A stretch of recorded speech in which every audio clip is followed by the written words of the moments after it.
And I absolutely love that song. This is Thorm, the Game Design Lexicon. We are currently playing Sword of Fargoal, a Commodore 64 game, all 8 bits of goodness. And from 1983, it's a rogue-like kind of game. It came out about 3 years after Rogue. So I am adventuring around in the dungeon, trying to make my way down to the Sword of Fargoal. I forgot to read over the instructions, so I don't know how far you need to go down to get to the sword. But I seem to be doing okay, getting some leveling going. Let's go get that special, hit the temple, and then on our way down. Of course, as you go down, the levels get harder, obviously. But hopefully you've leveled enough to where that's not a problem. Watch this be something bad. No? A light spell. I think that automatically maps the level. So you can, when you get on a new level, you can automatically map it, which is nice. Ooh, battle skill 154 now. So going up a level certainly helped. I remember when I went up, my battle skill was like 80-something. So I've gained a level. Which is nice. It's really nice. Whew. Come on. And of course, this whole time we're waiting, it's sitting there generating the level, which is kind of neat. Come on. Let's go. My enchanted weapon +1. Yay! Bumpa!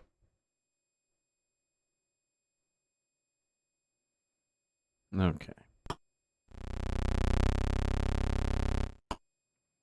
Now, I remember something from the rule book. Again, I should have read it and refreshed it, but this is from In the Days of My Youth.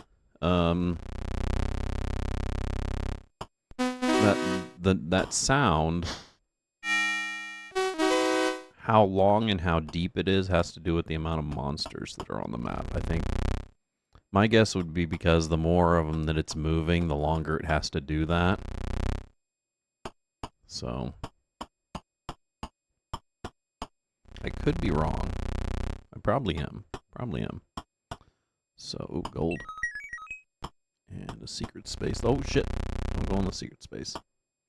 Save those for later, Bubba.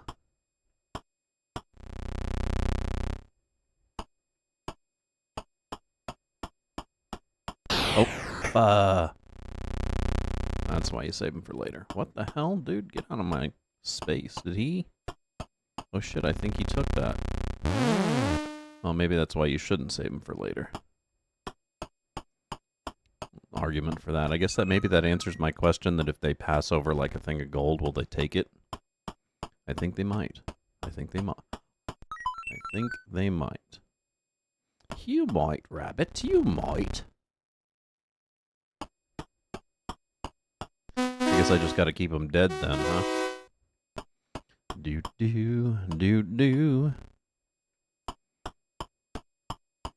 Oh. A monkus. Ouch. Ow. Ow.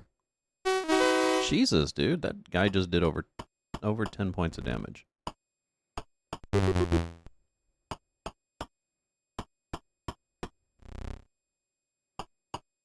Okay. Wow, this is a big room. Now I need to find me a temple. Because I got some gold to cash in. What I need is a bag of holding. Oh, god damn it. That's, of course, the bad part about carrying around gold. Oh, found my 100 gold. Nice. Well, that was a adventure. Oh.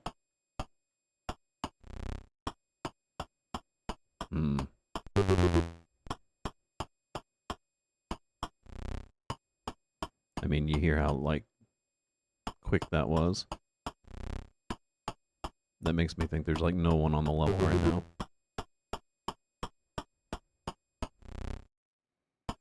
Now, of course, the idea of this emulator is it's supposed to be the same speed as a Commodore 64, so it's slow. Oh, ooh, I found me a magic sack. So yeah, as slow as the Commodore 64 was... Oh, found my temple finally. It's supposed to emulate that same slowness.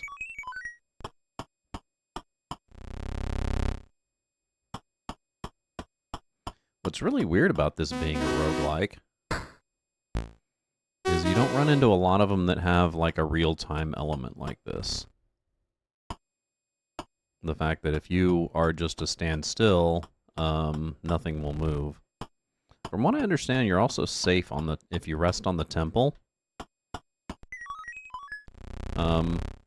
I'd probably have to test this, but I definitely have a memory of my mom when she wanted to, like, when she was playing this a lot. She would leave herself on the temple so she could get up and go pour herself some more, whatever she was drinking, grab a beer out of the fridge or whatever.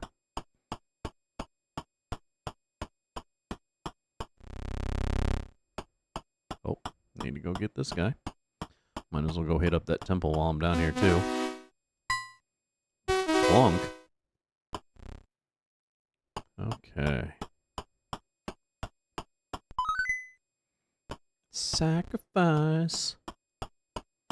So we got 2 little secrets we haven't gotten, and just a really small area to map out here. A little bit more gold. Always good. What the hell? Oh, that guy just popped up. Ow! Did I? Oh, I didn't lose my map. Amazing. Amazing! Yeah. I'll take it. Oh, I got 7,075 experience.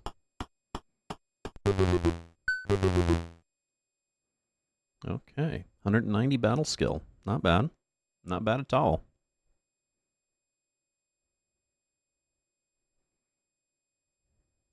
Gaining stuff.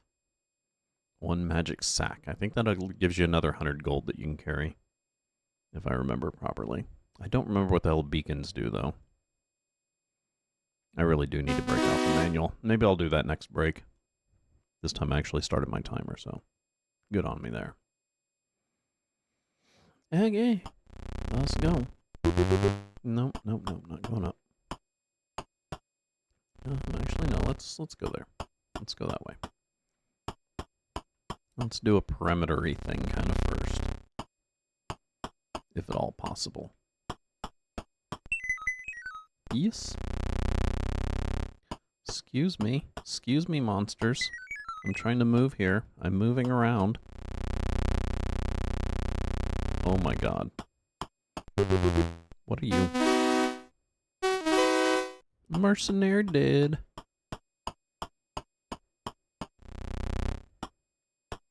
Okay. Excuse me. It's my turn. Not gonna get that.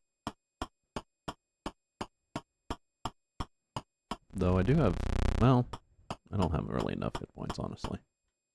I think you also might regenerate more hit points if you're standing on the temple when it pulses like that. I could be wrong.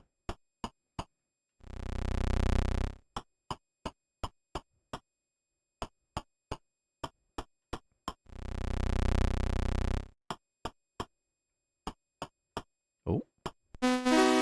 A weak hobgoblin. Oh, what was he thinking?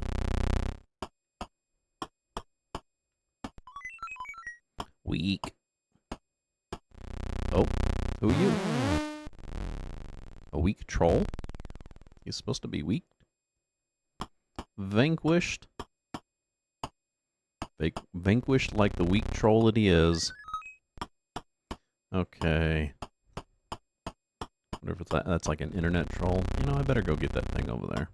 No, I'll come back for it. Screw it. Plenty of time. Plenty of time. Hello, Mr. Weak Troll. Hello, Mr. Gargoyle. Weak Gargoyle. Hello, Mr. Weak Werebear. Oh, shit. Slain. Dude, I'm gonna run out of, gold space. At least I can carry around 200 now, huh? Oh, hello. Where are you coming from?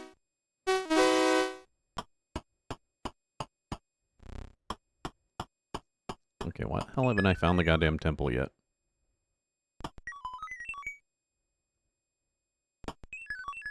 Yeah, I know. I know it's too heavy. I'm going this way. Oh my god. All this fucking gold, dude. A lot of gold over here. Oh, there it is, of course. It's like right where I started.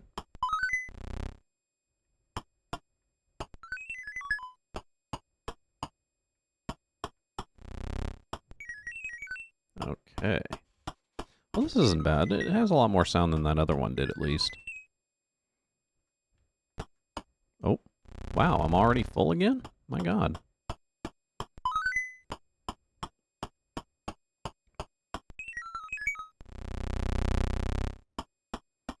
What the hell's that guy doing down there? Besides being a nardle. Oh. Healing potion. Okay. Hello? Oh, shit. Did he not attack me? Oh, jeez. Poor guy. What is that? Oh, that's a monkus, isn't it?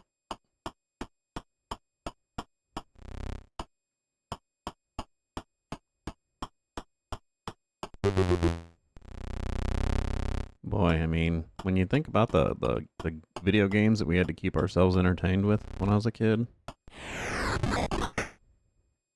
Now, of course, this isn't like the earliest of my video game days, though. I was playing video games almost good 5 years before this. So, let me stealing my gold. Oh.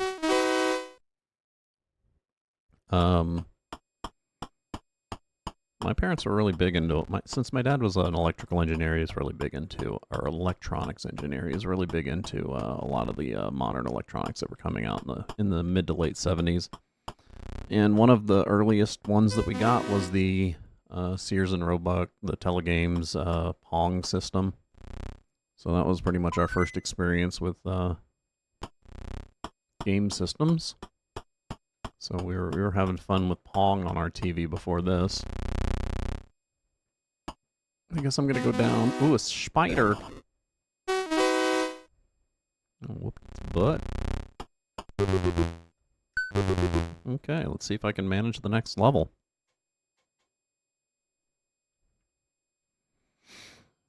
So yeah, and went from Pong, and that was like such a hit at our house that as soon as well, no. So the first Atari 2600 that I had to actually repair it. I had a couple friends who had them, and they had them fail after a while because, of course, they were early electronics. So I'd actually taken the parts from 2 of them, and with my dad's help, made one functional Atari 2600.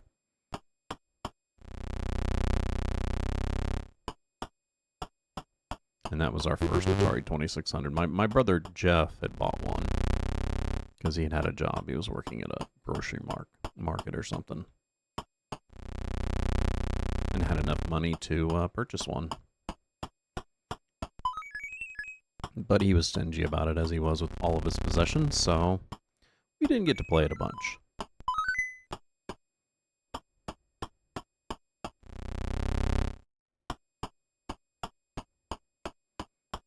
Okay.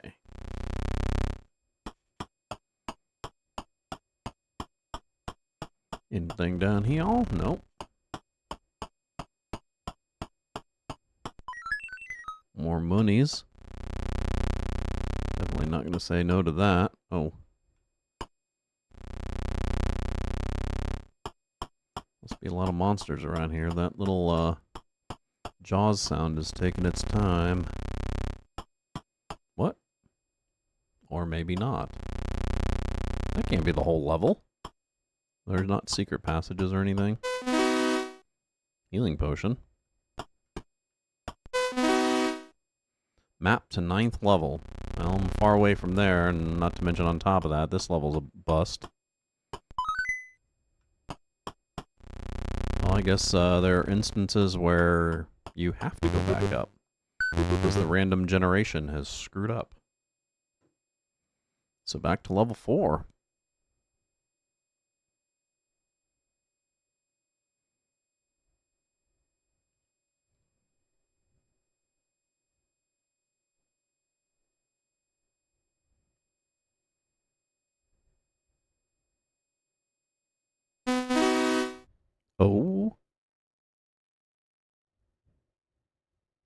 Let's go. Okay. Well, being that I had to go back up, I shouldn't have too much of a problem on this level, should I?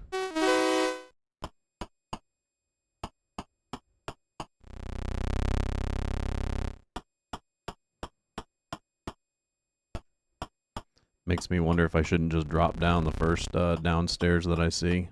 Well, actually, the first downstairs that I saw is the one that I came down.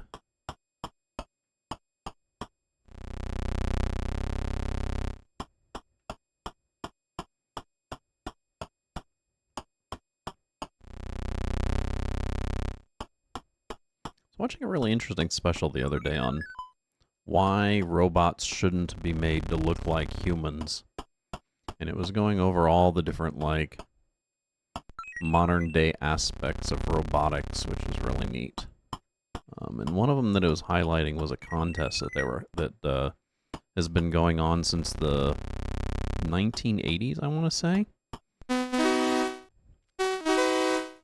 And it's a contest called Micro Mouse, where you build this little robotic mouse that needs to solve a maze from within it, and the time it takes is your meter. So, and of course, in today's day and age, they got this huge maze down to being solved in like six seconds and some change. It's really amazing watching these little mice, you know, skirt around these mazes, and they're not mice by the conventional sense. They're just little robots, guys with tires on them, and they do really interesting things to make them go faster. Like, since they're so small and light, they use like vacuums to stick them to the ground to give them more traction. It was talking about like one of the biggest innovations in it was when they had one of the competitors, because of course you had to stay within the maze. You couldn't fly out of it and get a bird's eye view or anything like that. You had to stay in it. But what one guy did is he took and put a propeller on his mouse that allowed it to push it down, thereby giving it more traction on the ground and allowing it to go faster and make more sharp turns. And they were like comparing this innovation to like innovations on like Olympic events, like the high jump, when they came up with that little flop where the guy would, you know, go over the bar on his back and then flop down. Apparently, like, that was a huge innovation, and once somebody did that, nobody else would do anything else. There were like several techniques before then, but that one just beat the hell out of all the other ones. So getting your mouse apparently to stick to the track was a big thing, and one of the things that you always see at these one of the things that you always see at these tournaments where people is that a dragon? Ouch. You'd always see people with tape, and they would use tape to clean off the wheels of their little mice, because apparently even the dust that would accumulate on the tires would mean the difference between, you know, seconds. It was really interesting, a really interesting special.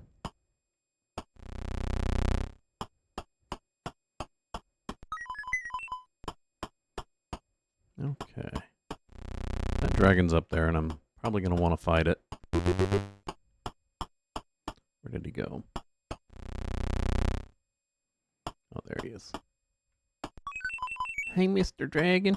Come over here, sec. Weak wyvern. No, he was pretty weak, all right. Oh, shit, he took my little special item. I guess that's a good argument as to why I shouldn't leave those.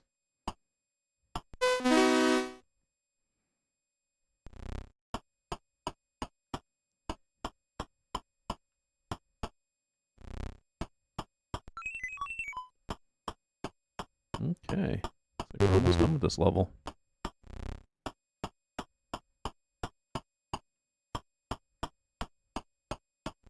Let's go turn on our goal. We'll go fight that, what was that guy? I have no idea. We'll go fight him and then go down.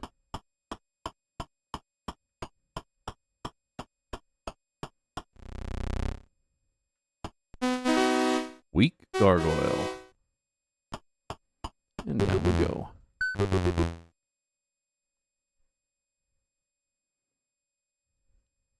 dungeon level 5. Of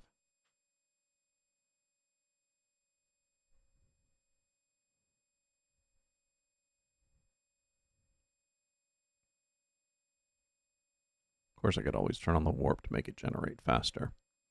While it does adhere to the speed of the Commodore 64 when you want it to, you have the ability to unleash it and make it go as fast as it can on a modern computer, which is insanely fast.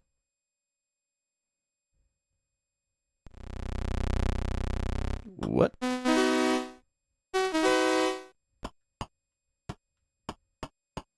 Okay. Oh, hey, found the temple already. Oh, yeah, see? I wonder if I can do this. Let's warp it here. Yeah, see that hit points tick up? Hell yeah, dude. Well, at least I know what I need to do if I need to, like, wait around for hit points.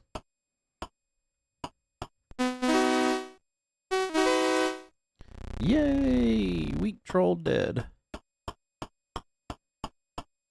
Oh.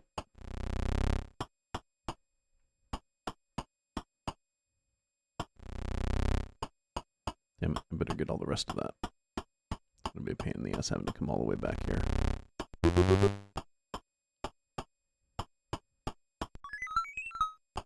Gold. Even though I'm going to have to come back here anyway for the stupid temple, right?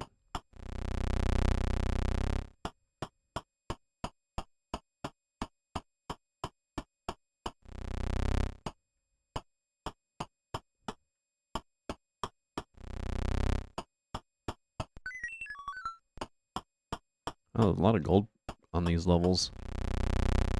Like the first levels, it was in the teens, right? I was getting them in the teens, maybe the 20s.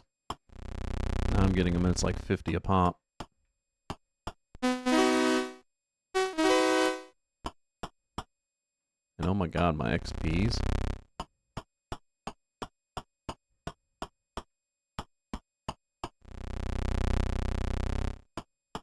Oh.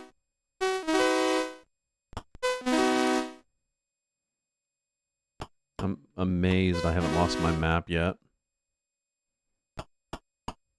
I think a beacon is like a portable temple. Like wherever you drop it, it's like a temple. I could be wrong. Probably am.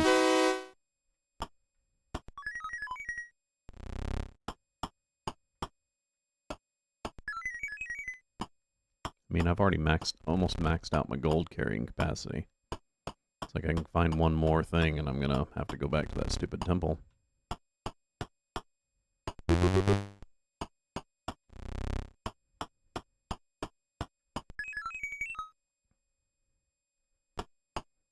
Luckily it rounds it, so that's nice. Well, let's head back there and get to the temple and some XPs and... Okay.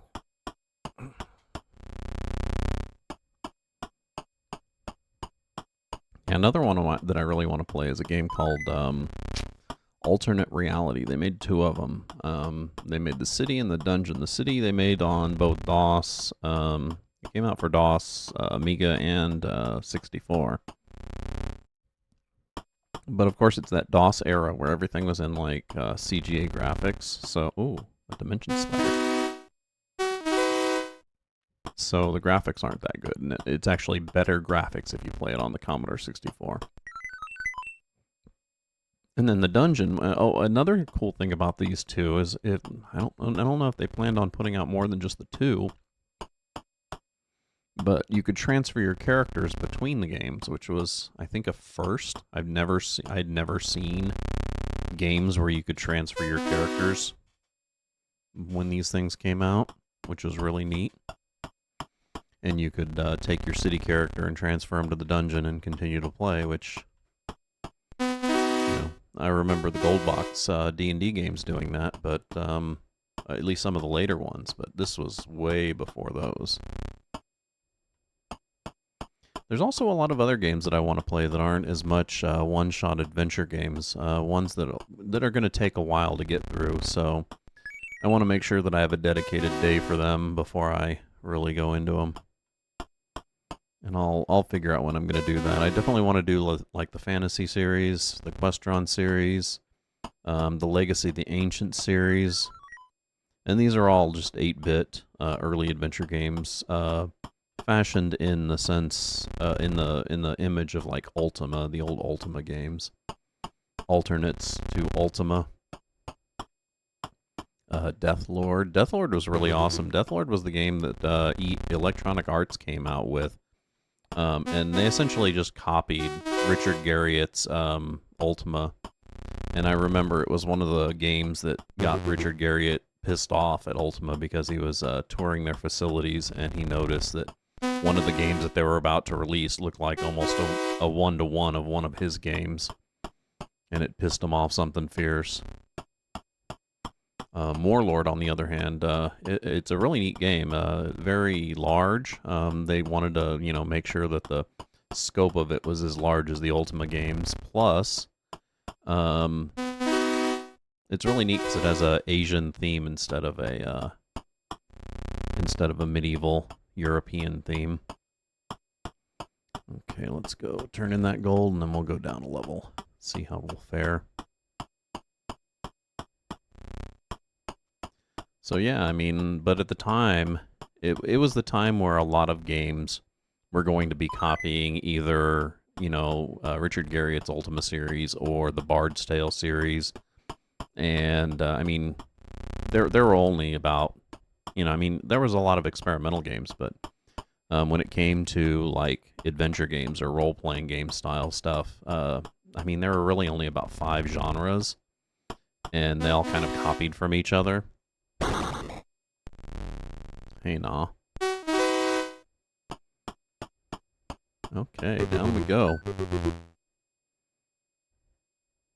So, yeah, I want to play some of those adventure games, but I want to get a full playthrough on them. I don't want to do a cliche of doing the Ultima games, because those have just been done to death, and while I really wouldn't mind playing through them again, especially from 1, because I never really played 1 that much, I actually started out on Ultima 2 for the Commodore 64. It was, I think, the first Ultima game that was ported from the Apple II.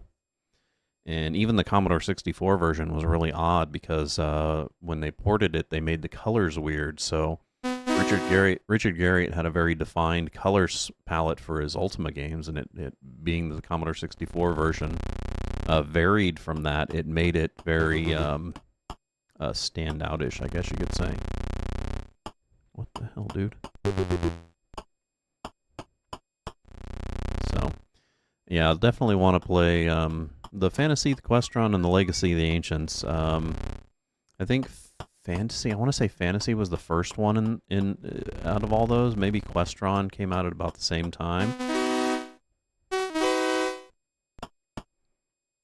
And then Legacy, the Ancients was more of like a copy of Questron, if you could say, but it was more recent, so it had a lot more advanced graphics and concepts and stuff. So maybe I'll eventually choose one of those for a Friday. Either that or replace Colonization on, or one of the other games. I don't know. I don't know how far I am in Psychonauts. I mean, I'm going to get done with one of the other games that I'm playing all the way through eventually, and that'll free up a day. And I definitely want to do a lot more of the 8-bit, 16-bit stuff, especially the non-console stuff. You teleporting bastard. Do not lose my map, you son of a bitch. Okay. So let's remap everything now. Thank you very much.